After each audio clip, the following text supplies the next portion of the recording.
The 17th century dawned upon the serene Republic of Venice as an era of both magnificent splendor and profound paradox. La Serenissima was at the zenith of its power, a glittering jewel whose influence stretched across the Mediterranean. Its wealth, drawn from trade with the Orient, was embodied in the majestic palazzi that lined the Grand Canal, the golden mosaics of the Basilica di San Marco, and the formidable arsenal that could outfit a galley in the time it took a man to eat his dinner. Yet this city of unparalleled beauty and engineering marvel was built upon a foundation of profound vulnerability. Venice was a metropolis of stone that stood in the sea, a queen upon the waves, yet she was perpetually, desperately thirsty. The city's most critical weakness was its lack of the most fundamental resource, fresh, potable water. As the historian Marin Sanudo famously noted, Venice stands on water, but water it does not have. Surrounded by the salty brine of the Adriatic, the city had no access to groundwater, rivers, or springs. To supply its tens of thousands of inhabitants, the Venetians had, over centuries, perfected a brilliant and ingenious system of water collection. Scattered across the city's countless campi and hidden within its private courtyards were thousands of vere da pozzo, wellheads of exquisite stonework that crowned not traditional wells reaching into aquifers, but vast subterranean engineering masterpieces. The construction of a Venetian well was a monumental public works project. First, a massive, deep pit was excavated in a square, its walls and bottom meticulously lined with a thick, waterproof layer of clay to create a sealed cistern. At the center of this pit, a brick shaft, the actual well, was constructed, reaching up towards the surface. The entire cavity was then filled not with earth, but with layers of fine sand. The square above was paved with stone, sloped ever so slightly and fitted with drainage holes, known as Bocca di Leone, that funneled every drop of rainwater from the square and from the rooftops via stone gutters into the sandy core below. This sand acted as a massive, natural filtration system. As the water percolated slowly from the edges of the square towards the central shaft, it was cleansed of impurities, emerging in the well as clear, fresh, drinkable water. This network of artificial aquifers was the lifeblood of the Republic, a testament to its relentless ingenuity in defying nature. The social life of the city revolved around these stone wellheads.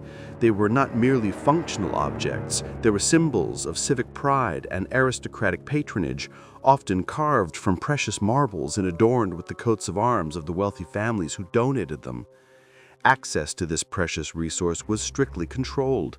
The wells were kept locked, with the keys held by a trusted parish official.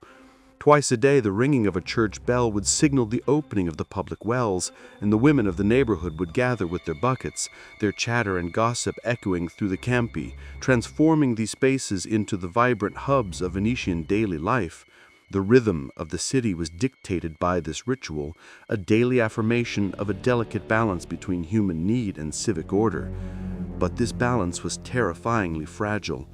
In times of drought, the wells would run dry, and water had to be shipped at great expense from the mainland, its price soaring. And in times of pestilence, this very system of life would be perverted into an instrument of death, and the stones that once symbolized community would become objects of pure terror. The brilliant engineering that sustained La Serenissima was about to become its Achilles' heel. When the shadow of the plague fell upon the city, the very source of life would be transformed into a font of fear, giving birth to dark legends that would echo through the centuries. To uncover the horrifying truth behind the whispers of the plague wells, subscribe to the channel and hit the bell so you don't miss a moment of the chilling revelation.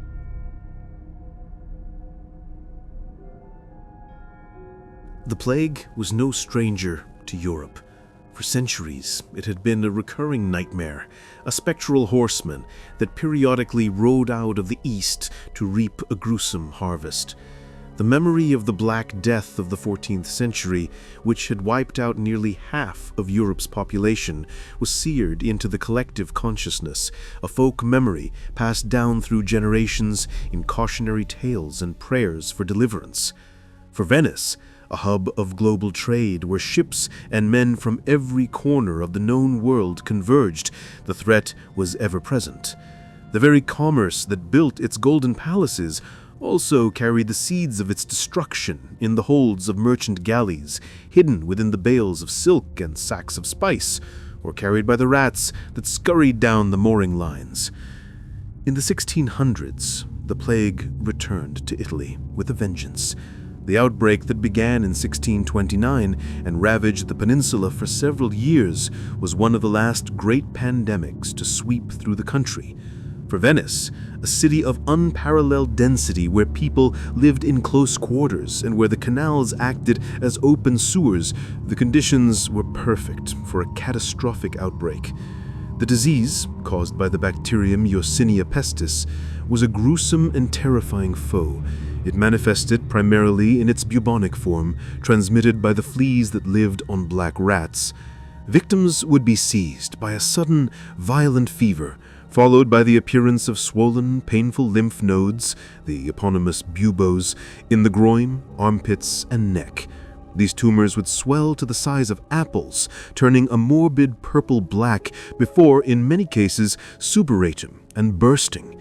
Internal bleeding would cause blood to seep under the skin, creating black blotches, hence the name Black Death. Without the understanding of antibiotics that we have today, the mortality rate for the bubonic form was staggering, often reaching 60 or 70%. For the pneumonic form, which attacked the lungs and could be spread through the air from person to person, it was virtually 100%. As the first cases were reported in the city, a primal fear gripped the populace. The Venetian Republic, renowned for its sophisticated bureaucracy, swung into action with a public health response that was, for its time, remarkably advanced. The Provveditore alla Sanità, the Lords of Health, were granted extraordinary powers. They established a system of quarantine, a term itself derived from the Venetian quarantena, the 40-day period of isolation for ships and their crews at the Lazzaretto Vecchio and Lazzaretto Nuovo islands in the lagoon. Houses where plague was detected were boarded up, their inhabitants sealed inside to die or recover, with a cross painted on the door as a warning. The dead were not allowed Christian burial in consecrated ground for fear of miasma. Instead, they were hauled away on carts to massive plague pits on outlying islands. Yet, despite these desperate measures, the disease spread like wildfire. The city descended into a hellish tableau. The once bustling Campian canals fell silent, but for the occasional cry of the sick or the solemn chant of priests administering last rites. The air, thick with the stench of death and the smoky haze of burning tar and sulfur used to purify the air, became unbearable. In this atmosphere of mass death, superstition, and utter helplessness, the human mind began to seek explanations for the incomprehensible. How was the plague spreading so relentlessly even to those who had no contact with the sick? The official explanations of miasma, bad air, and contagion were not enough. People needed a more tangible, more sinister reason for the horror that surrounded them, and their terrified gaze fell upon the one thing that connected every household, every neighborhood, every soul in the city: the public wells. As the body count rose and despair tightened its grip on the city, a terrifying new rumor began to circulate, whispered from one terrified citizen to another. It was a theory so monstrous, so blasphemous, that it would forever stain the memory of Venice's greatest engineering achievement. The wells of life were about to be accused of dealing in death. To understand how the lifeblood of the city became its accused poison, subscribe to the channel and hit the bell for the next chapter. In the suffocating fear of the plague years, rationality began to crumble. The sophisticated mechanisms of the Venetian state, designed to combat the tangible threats of war and economic collapse, were powerless against an invisible enemy. As the Pisical Morti, the corpse carriers, made their grim rounds and the death toll climbed into the thousands, the populace searched for a logic to the chaos. a face to put on the faceless killer. It was in this cauldron of paranoia and grief that the dark legend of the Plague Wells was born. The rumor started subtly, a ghost of a story passed along in hushed tones by women waiting in line for water, by merchants shuttering their shops, by children listening to the terrified conversations of their elders. The premise was chillingly simple. The plague was spreading so quickly and so mysteriously because the very water they drank was poisoned.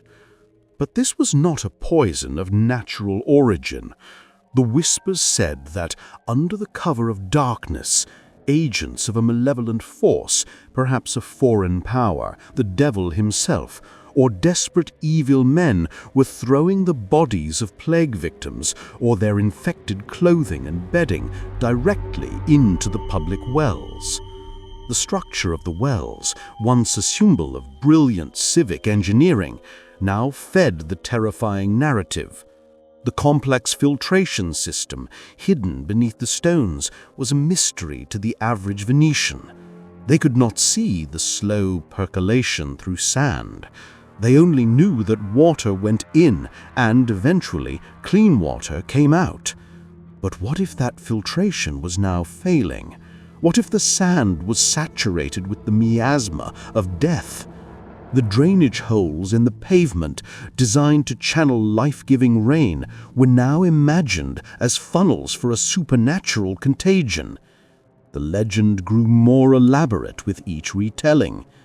Some claimed that the bodies were those of the first to die, disposed of secretly by authorities overwhelmed by the scale of the catastrophe.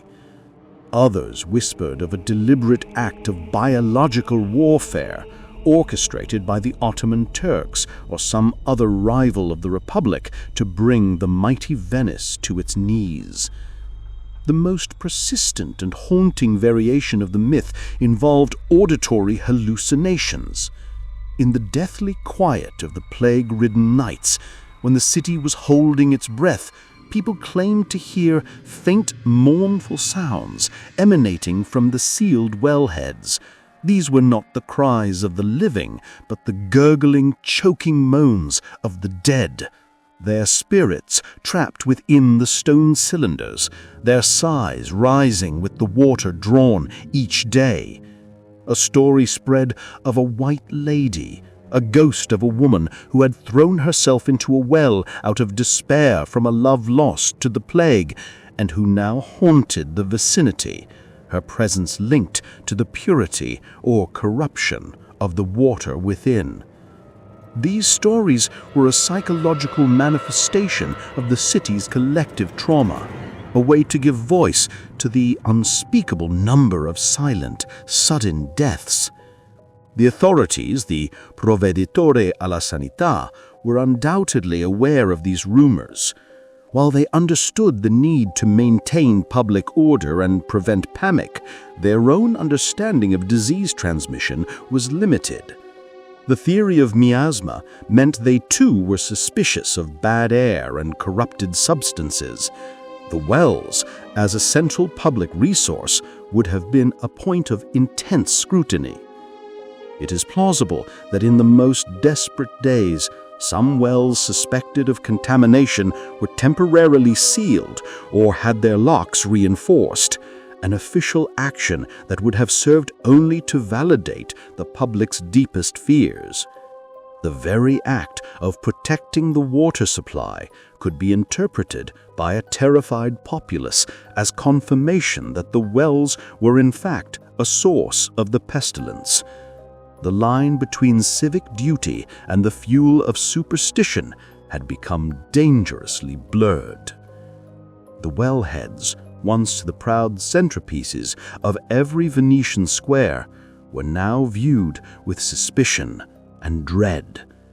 The communal gathering place had become a place of peril, and the simple, life-sustaining act of drawing water was now fraught with the fear of a slow, agonizing death. The whispers had taken root, transforming the city's relationship with its most vital resource. But were these legends merely the products of fevered imaginations? Or was there a terrifying grain of truth hidden within the horror? The investigation into the reality behind the myth leads us down a dark path of history, science, and human desperation. To follow the trail of evidence and separate fact from folklore, subscribe to the channel and hit the bell for the next chapter.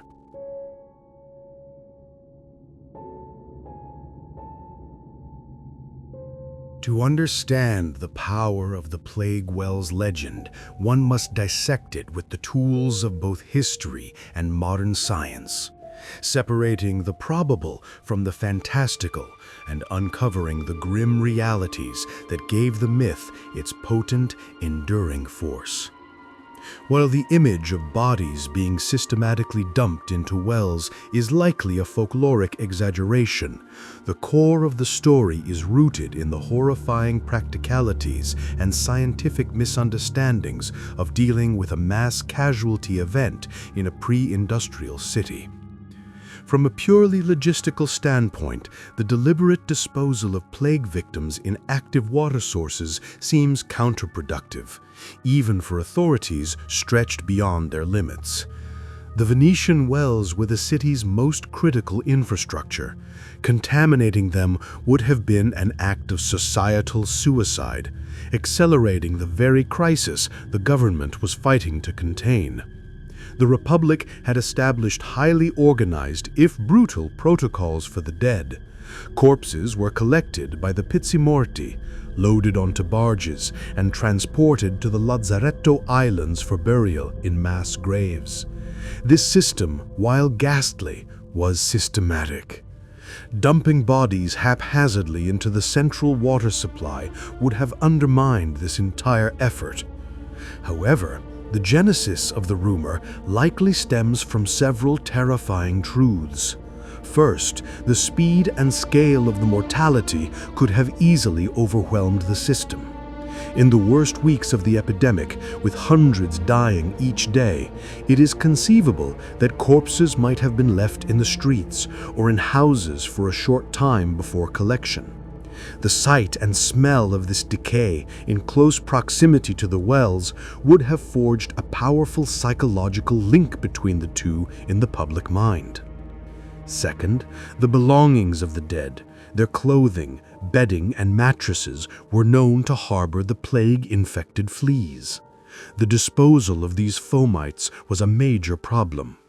It is far more plausible that these contaminated items, rather than bodies, were sometimes dumped into abandoned pits, or even in acts of panic or ignorance, near the drainage systems that fed the wells.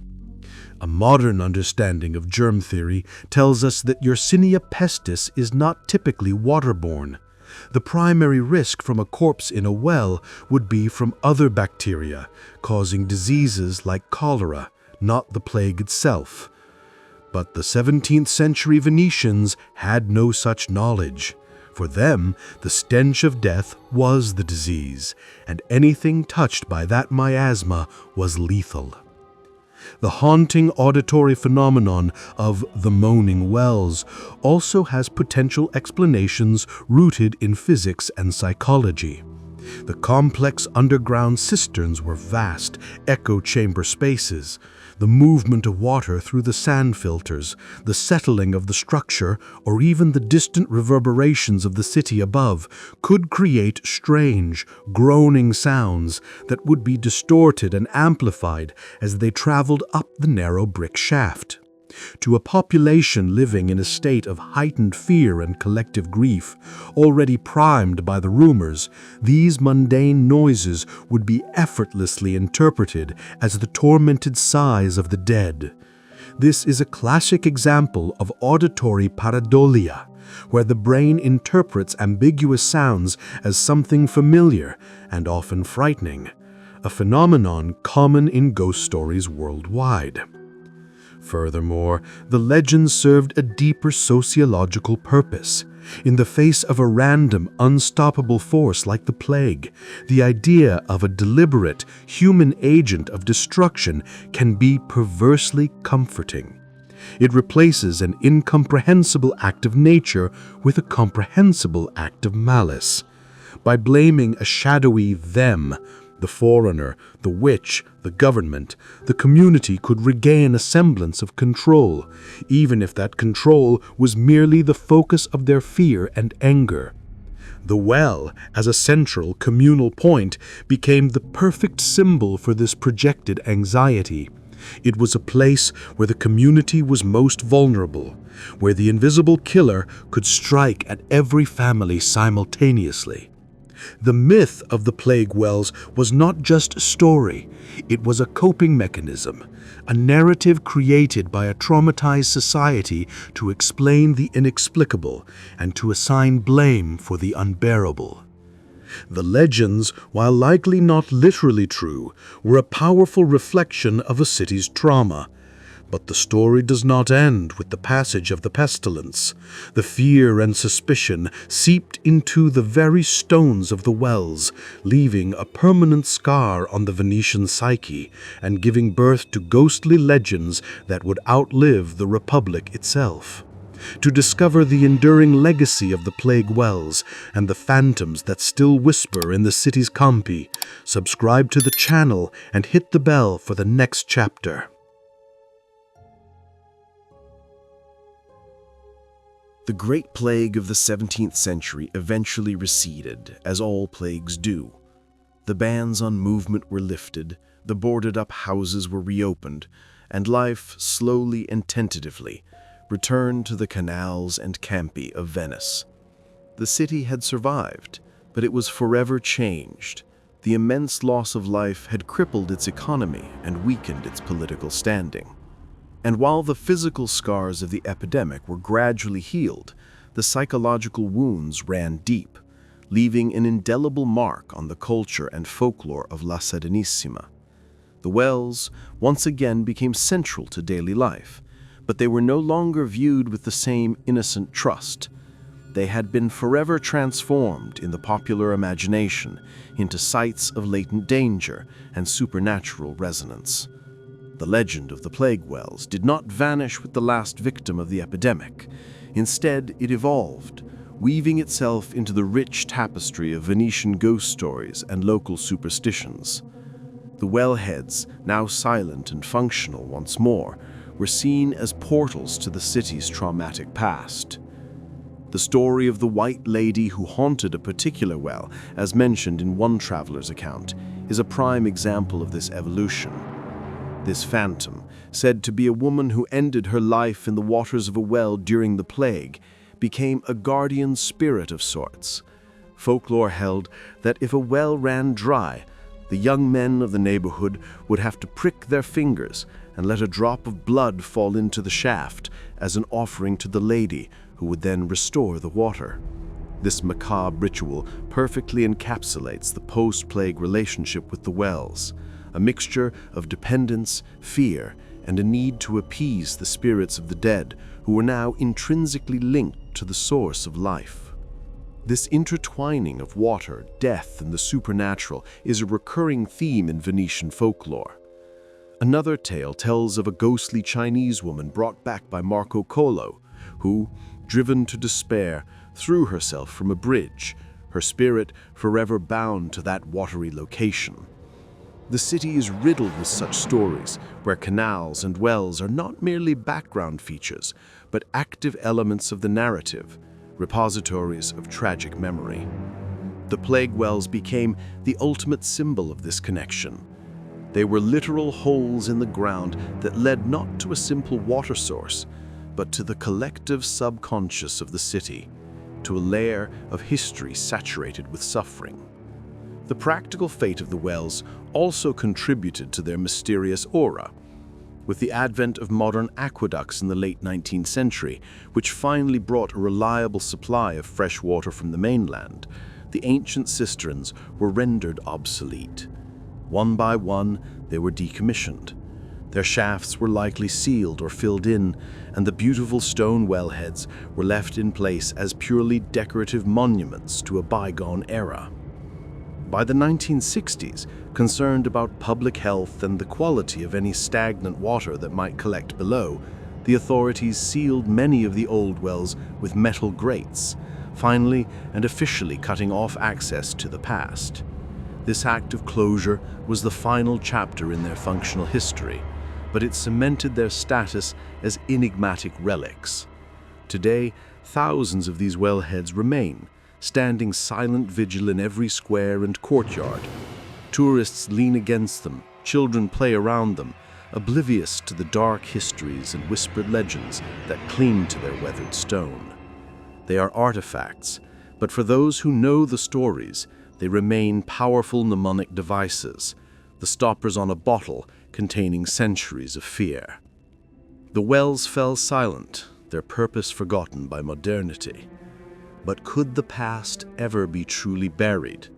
A modern discovery would shock the city and suggest that the old legends, however distorted, held a terrifying archaeological truth. The final chapter unearths evidence that would force Venice to confront the darkest days of its history once more. To witness the stunning revelation that brought the myth screaming into the present, subscribe to the channel and hit the bell for the final chapter.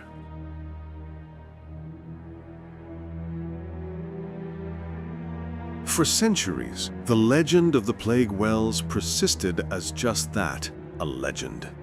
A dark folk tale told to tourists and curious visitors, a piece of local color that added a shiver of Gothic horror to the Venetian experience. The official records were silent on the matter, and modern science dismissed the idea as a physiological impossibility, a product of pre-Enlightenment superstition. The sealed wellheads, now deemed safe and inert, were considered mere street furniture, their hidden cisterns dark and forgotten. But the ground beneath Venice, a city constantly battling the water upon which it is built, occasionally gives up its secrets, and in doing so, forces a re-evaluation of what we think we know. The turning point came in the late 20th and early 21st centuries, during a period of extensive renovations and archaeological investigations in the city. As work crews and historians dug beneath the paving stones to repair foundations or install modern utilities, they began to encounter the remains of the old cistern systems. What they found was both expected and chilling. Within the sandy fill of these ancient filtration chambers, archaeologists did not find the skeletons of plague victims, the grisly image of the legend, but they did find something else: material evidence of the plague's passage and the city's desperate response. Artifacts recovered from these subterranean spaces told a story of mass death and hasty disposal. Among the layers of sand and clay, excavators found fragments of pottery, household items, and, most tellingly, fragments of clothing and textiles that dated to the plague eras. These were not the structured, ritualistic deposits of a functioning society, but the chaotic detritus of a city in the grips of a catastrophe. The most compelling theory is that during the peak of the epidemics, the contaminated belongings of the dead, the clothes, the rags, the bedding, that were known to carry the seeds of the disease, were collected and burned. The ashes and remnants of these purgative fires, along with other debris from cleansed houses, were then used as fill material, sometimes in the very public works projects meant to restore the city, perhaps even repurposed in the maintenance of the cisterns themselves. This archaeological evidence provides a stunning bridge between myth and reality. It confirms that the plague was intimately connected to the infrastructure of the wells, not through the deliberate dumping of bodies, but through the disposal of the plague's most feared vectors, infected materials. The public seeing authorities handling this cursed material and seeing it disappear into the ground near their water sources would have had their worst fears confirmed. The legend was a metaphorical truth, a narrative that accurately captured the pervasive fear of contamination, even if it misidentified the specific mechanism. The legacy of the plague wells is therefore a complex one. It is a story about the power of rumor in times of crisis, a case study in how a society processes collective trauma. It is a testament to the enduring power of place, where a specific location can become a vessel for memory and fear for centuries. And, finally, it is a reminder that behind every persistent legend, there often lies a kernel of truth waiting to be uncovered by the trowel of an archaeologist or the keen eye of a historian. The Venetian wells today stand as silent, stoic witnesses. They have watched the city rise from the waves, achieve unimaginable glory, suffer unspeakable horrors, and transform into a living museum. They have provided life and have been accused of dealing death. They are monuments to human ingenuity and to human fear. The next time you walk through a Venetian campo and see one of these ancient carved stone wellheads, remember the layers of history beneath your feet. Remember the intricate cistern, the filtering sand, the daily ritual of women gathering with their buckets. And remember the time when the bells tolled not for water, but for the dead, and when the city believed that the groans of the lost could be heard rising from the depths, a permanent echo of one of history's darkest hours. The story of the plague wells is a journey into the heart of a city's deepest fears, a tale where engineering, epidemic, and folklore collide.